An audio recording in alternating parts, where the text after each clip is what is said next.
來消息來看，咱國軍第4作戰區今仔是佇台南甲屏東5個地點來進行實彈射擊操演，嘛展現出強大的軍火力。全部的戰力攏佇演練的正前一天才進駐，嘛展現出咱國軍的應變戰力。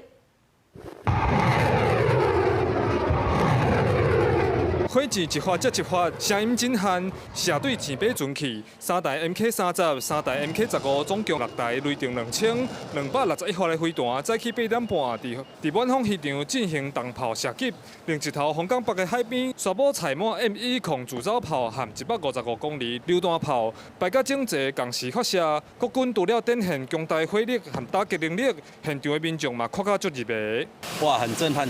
真的天要破了，很震撼。尤其它是連發，一直射哈那一部車呢，那它射完了呢，就在另一部這樣很辛苦，他們做這樣子的一個準備應該也是蠻久了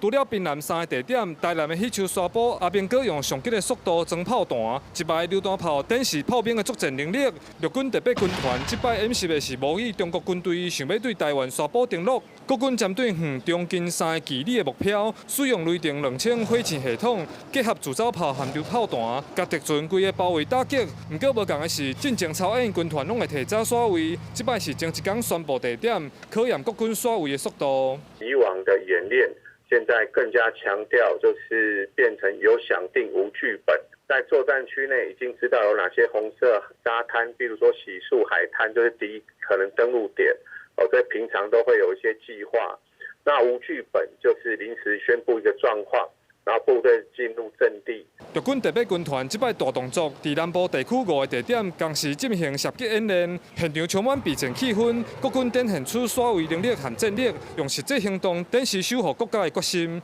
記者李成武、柯炳哲，台南屏東綜合報道。